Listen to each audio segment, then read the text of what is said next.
All right, guys and girls. Well, I'm going to touch base with this real quick. You'll see this in the video. It'll make sense once you see the video because nothing else will be the same that you see now. But I want to go ahead and touch base because I need to get this thing to where I can roll it in and out. But as you can tell, it has a different wheel on it. This is a two-door project that I plan on keeping 100%. So it was ended up getting wrecked.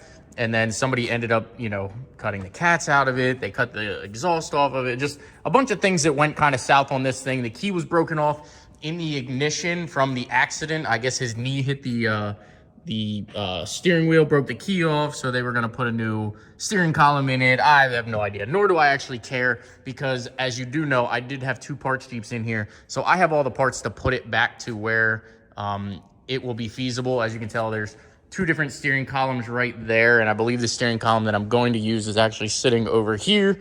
Yes, back there is the actual steering column that I am going to use. So just bear with me momentarily. I don't know where you're going to see this, but when I pick back up to make the video for these two as well, it will all make sense as to why this looks different then versus it does now. So there's your little update on this, and let me get it moved.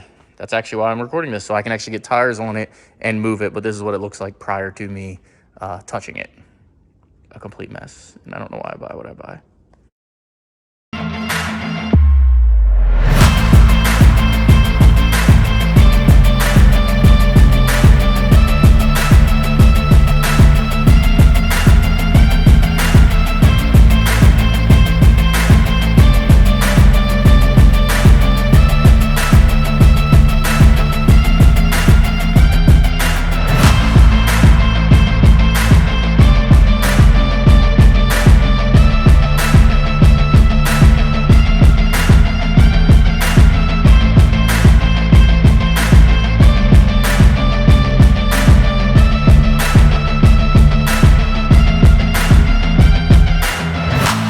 Put it back to where it will be feasible. As you can tell, there's two different steering columns right there, and I believe the steering column that I'm going to use is actually sitting over here. Yes, back there is the actual steering column that I am going to use. So just bear with me momentarily. I don't know where you're going to see this, but when I pick back up to make the video for these two as well, it will all make sense as to why this looks different then versus it does now. So there's your little update on this, and let me get it moved.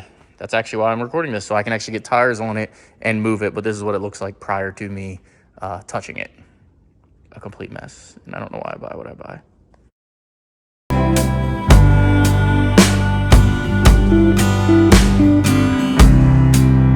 What is up, guys and girls? Welcome back to the channel. So I know I've been MIA a lot lately, and I've been going through a lot of life changes myself. I've been doing a lot of thinking. I've got a lot going on, and the only thing I can really contest to everything is just life happens. As adults, you got highs, you got lows, you got ups, you got downs, you got a bunch of different things that happen.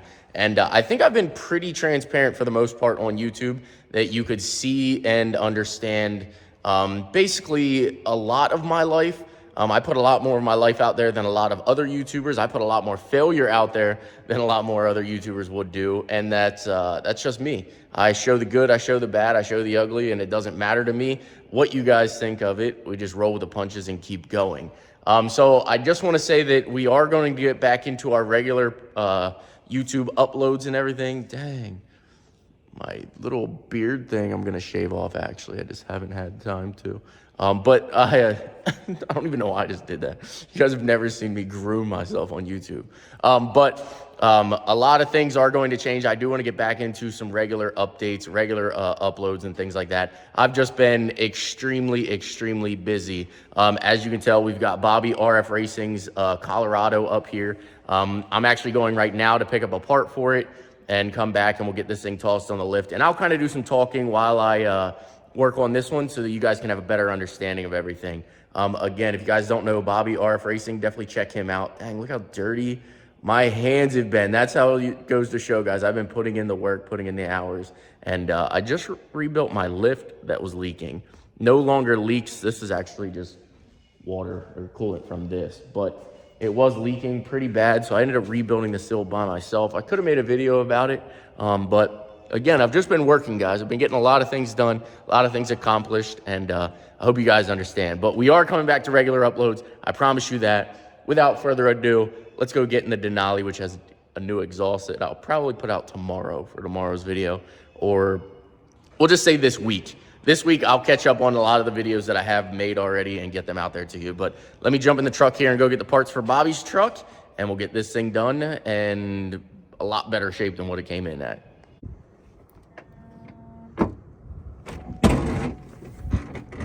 Yes, it does actually have the power thing, but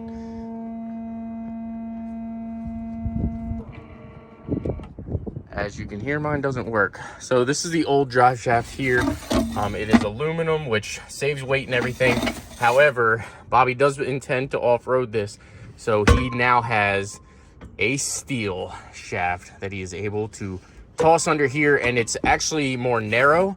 I'm sure you can see the size difference here. This is actually a 3-inch slug. This, I believe, is a 4-inch, so he'll have a little bit more clearance. Reason I kind of decided to go this route, and Mashar's actually went this route, is because, I mean, it probably doesn't seem like much, but an inch is a lot when you're off-roading on ground clearance and things like that. Again, this is going to be a lot stronger of a unit for Bobby, and I'm excited.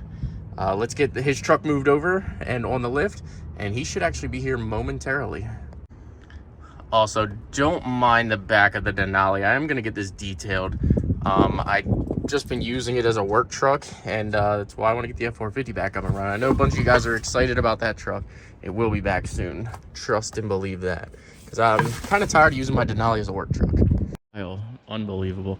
All right, well, my GoPro sucks. GoPro sucks. I hate GoPro.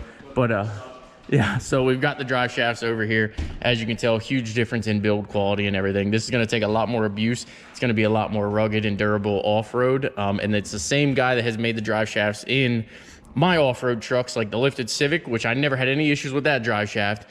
And what was the other one? The Jeep. He did make the rear drive shaft in my Jeep. But Bobby is finally here. Oh, yeah. This is going to be rock solid here, I think. You definitely talked me into a good drive shaft. This, I mean, Chevy... It's good that this is lightweight, I guess, but yeah. Oh my God, I cannot believe this thing did not leave me sit. Definitely. You can see where the damage was really starting to happen on this old one. Yeah, like I was saying to Bobby, he must have left off the throttle like perfect timing, because if you look at it right here, it's actually starting to twist. He's lucky he didn't actually twist this off like a pretzel, and you know. And when this was happening, it was probably like in the backwoods of a black trail. Yeah. Route, so we would have been screwed. Definitely. Yep, all right. We'll drive the rest of the way out. We'll get this thing tossed in here. And again, I was recording, but it didn't go through. This thing has lockers in the front, so I ended up just engaging the lockers and driving it over here. So you can do this partially. Like, I wouldn't drive for hours and miles like that, but to move it around in the shop or move it like off of a trail to be towed somewhere isn't bad for it. Did you tell them why you need to lock the front? Because you could just put it in 4-wheel drive. Yeah. Alrighty, guys and girls. Well, Bobby ended up leaving here.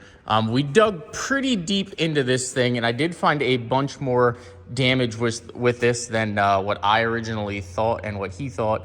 You're definitely going to want to check him out, RF Racing, on YouTube and Instagram. Bobby's a good guy. We've got this thing here. I've got the parts ordered, and now we're just hoping that they will be here. I think they said Wednesday. So I'll end up putting it back together, moving it out of the way here. And then Wednesday when the parts come, I'll get the parts and put this thing back together. But huge shout out to Bobby for trusting me on doing this. It should be a killer deal. Plus, I'm also going to try to talk him into taking this out back and doing some off-roading when it's all said and done. He's saying no, but I think I can get him to say yes.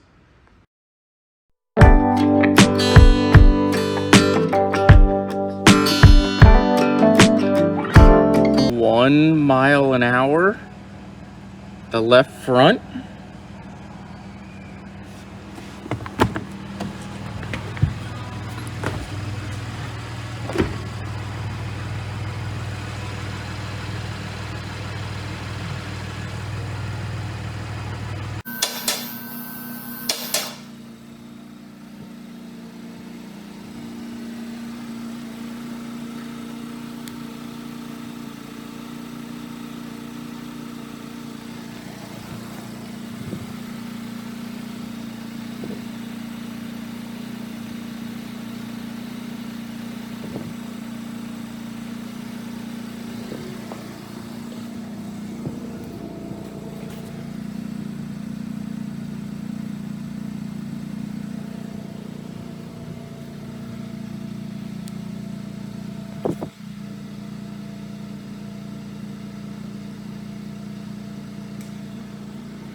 All right, these headlights are extremely bright, but if you know, then you already know Bobby is back in business. So if you want a full rundown of what this thing was wrong and what we all did to it, definitely head on over to Bobby's channel, RF Racing. He will give you the full update, but as of right now, everything looks like it's good to go. So I'm gonna go ahead and pick back up somewhere else on this video. But Bobby, good to go.